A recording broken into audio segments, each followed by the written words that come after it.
Жогорку кеңеште өкмөттүн жаңы курамы бекитилүүдө референдум өткөрүүгө керектелүүчү каражат болжол менен 92 миллион сомдон ашты.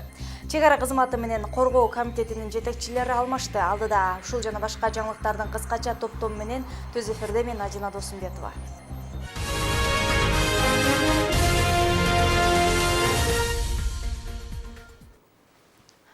Жогорку кеңеште өкмөттүн жаңы курамы бекитилүүдө парламенттин конституциялык мыйзамдар боюнча комитетинде өкмөт башчынын милдетин аткаруучу Сооронбай Жээнбеков өкмөттүн жаңы курамын сунуштады. Социалдык маселелер боюнча вице-премьер-министрликке Кыргызстан фракциясынын депутаты Чолпон Султанбекова, Ички иштер министрлигинин башчылыгына Улан Исраилов, Айыл суу чарба министрлигине Нурбек Мурашев, юстиция министрлигине Уран Ахмедов, транспорт жана байланыш министрлигине Халил Жумашидов, билим берүү жана илим министрлигине Гүлмира Кудайбердиева, социалдык өнүктүрүү министрлигине Кыргызстан фракциясынын дагы бир депутаты Талайгүл Исакунова сунушталды. Калгандары өкмөт башчынын милдетин аткаруучу Сооронбай Жээнбеков баш болуп ордунда калышкан.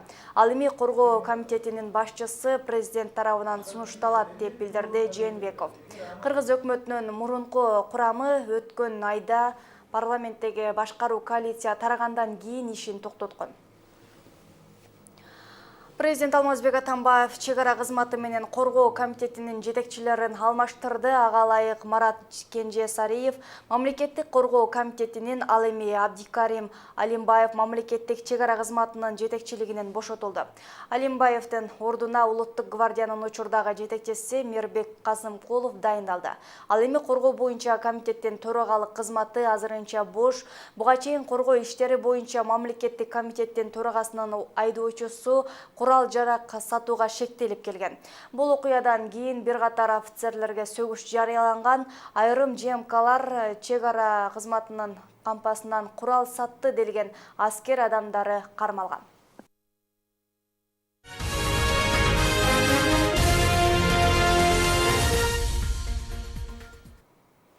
Референдум өткөрүүгө керектелүүчү каражат болжол менен 92 миллион сомдон ашты. Бул тууралуу БШКнын төрайымы Нуржан Шайылдабекова маалымдады. Айтымында референдумдарды жана шайлоолорду өткөрүш үчүн жергиликтүү кеңештерде 2396 шайлоо участоктарын ачуу пландалууда.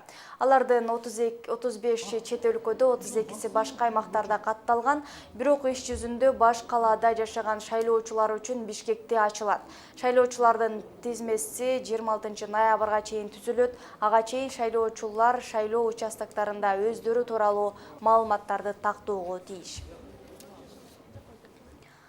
Ушул эле теманы улай Ош шаарында конституцияны кабыл алуу боюнча коомдук угуу өткөрүлдү. Иш-чарага шаардык кеңештин депутаттары, кала тургундары жана саясий серепчилер катышты. Жыйында референдум өткөрүүдө элде кайчылаш пикирлер жаралганы, конституциянын түп нускасы жоголгондугу жөнүндө бир катар маселелер көтөрүлдү. Коомдук угууга саясий серепчилер дагы чакырылып, катышуучулар суроолорун узатышты. Анда чын эле түп нуска жоголгон болсо, тийиштүү органдар жоопко тартылуусу керек экендиги жана конституциядагы мыйзамдарды элге таанытууда атайын топторду түзүү сунушталды.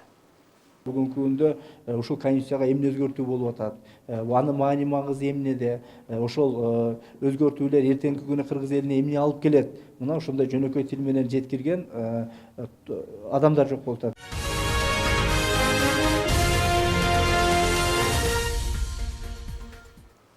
Жалал Абадта сел-саяктарга баш паник ачылды. Ал 20 орунга ылайыкташтырылып, азыр ага 5 сел-саяк жайгашты. Түнөк алган атуулдарга бир жолудан ысык тамак берилет. Бул тууралуу ынтымакка шаардын вице-мэри Айзат Раматиллаева билдирди. Айтымында кыш жакындаган сайын жашаган жери жок, жардамга муктаж атуулдардын абалы оорулуп, алар ар кандай оорчулдуктарга кириптир болушат. Сел-саяктарга баш паник куруу боюнча өкмөттүн буйругу бар. Ошол буйрукту ишке ашыруу менен биз түнөк ачтык. Ошондой эле түнөк алган атуулдардын коопсуздугун, саламаттыгын жана таза жашоосун камсыз кылуу максатында тийиштүү шаардык кызматтарга тапшырма бергенбиз, деди Раматиллаева. Сел-саяктар үчүн ачылган үй 1 ноябрдан 1 апрелге чейин иштеп турат. Ага шаардык бюджеттен 2213 миң сом каралды. Калкты ар түрдүү маалыматтар менен өз убагында камсыздап келаткан журналисттер 7 ноябрь басма сөз жана маалымат күнүнө карата сыйланышты. Ош шаарындагы алдыңкы журналисттерди Ош мэриясы, шаардык кеңеш жана ички иштер башкармалыгынын кесиптик майрамы менен куттуктап, сыйлоо баракчаларын тапшырышты. Алардын арасында ынтымактын кабарлар бөлүмүнүн жалпы жамааты ардак грамотасына ээ болду. Андан сырткары кызматкерлерден Асанбек Каракозуев, Жылдыз Орозматова, Каныбек Жалалдин уулу, Мадина Улукбек кызы жана Алтынай Балтабаева ардак грамотасы жана акчалай сыйлыктар менен сыйланышты. Куттуктоо менен бирге мындан ары да коомдук пикир жаратып, акыйкаттан танбай, чындыкты туу тутуп иштешине ишеним билдирген каалоо тилектер айтылды. Түйшүктүү иштериңиздерде ар дайым ийгиликтер коштосун, үй бүлөңүздөрдө бакубат турмуш орносун.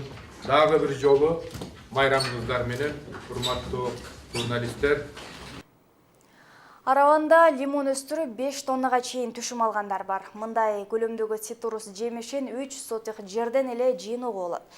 Ал үчүн жылуулук сүйгөн лимонду күнөсканада өстүрүп, кылдат кам көрүү зарыл. Эгер жетиштүү деңгээлде каралса, бир түбү 500 даанага чейин лимон берет. Дал ушул ыкмада цитрус жемишин өстүрүп келаткан багбандын күнөсканасына Алмаш Бараталиева барып келди. Күнөсканада 60 түп лимон өстүрүлөт. Келеткан жазда жаңы отургузулуучу көчөттөр менен саны дагы 20га көбөйөт. Муну ушинтип багбанчылыгын өнүктүрүп келе жаткан Канакатжан Артыков кирешесинде барган сайын өстүрүүдө. Жазы менен кылган мээнетинин үзүрүн эми кышкысын лимон бышса көрөбүз деп күтүп жатышкан кездери. Азыр мана алды мемеге кирди да мана. Мына алды мөмөгө кирди. Бул жыл толук мөмө алабыз. Түшүм жакшы болсо, ушул күнөсканадан эле 5 тоннага чейин лимон жыйналат. Ал үчүн ар бир түбүнө кылдат кам көрүү абзел. Багбандын айтымында бир түптөн 500 даанага чейин мөмө алууга болот. Көрсөткүчкө жетүү үчүн убагында дары берип, температураны бир калыпта сактоо абзел. Жылуулук өз нормасында болбосо, лимонду үшүгүрүп, түшүмсүз калуу мүмкүн. Харакат кылмай карамай койсоңуз кыйын. Лимонду карабай койсоң болбойт. Буга жылда көң салынат. 4-5 ирет дары берилет. Шире түшүп кетпеш үчүн. Эгер дары берилбесе болбойт. Андан сырткары ар бир мезгилде насос менен жуулуп турат. Лимон кыш мезгилине барып пышкандыктан ага чейин буларды суугуруп койбош үчүн атайын күнөскананын ичинде жылуулук системалары каралыш керек. Бул жерде дагы жылуулук системалары толук түрдө каралган, кышкысын көмүр менен жылытылат.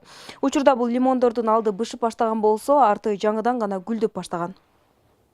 Багбан күнөсканасында лимондон сырткары курма менен банан да өстүрөт. Бир түп көчөттөн баштаган бананы азыр 10дон ашты. Отургузганына 3 жыл болгону менен азырынча түшүм ала элек. Мана о эң каттасы машы энди буну. Банан кадимки эле кара топуракка эгилип, жер семирткичтердин жардамы менен 15 градустан жогорку жылуулукта өсө берет. Бирок бананга толук кам көрүлбөсө, суук жерде мөмө байлаганы менен бышпайт экен. Алмаш Бараталиева, Бакчар Асылбек уулу, Ынтымак.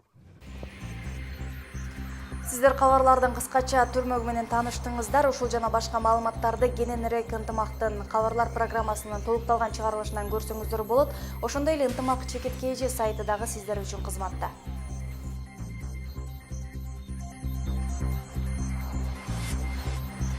Мен сиздер менен кайрадан кечки саат 7-де түз эфирде жолугушам. Кайрадан эфир аркылуу жолугушканча аман болуңуздар.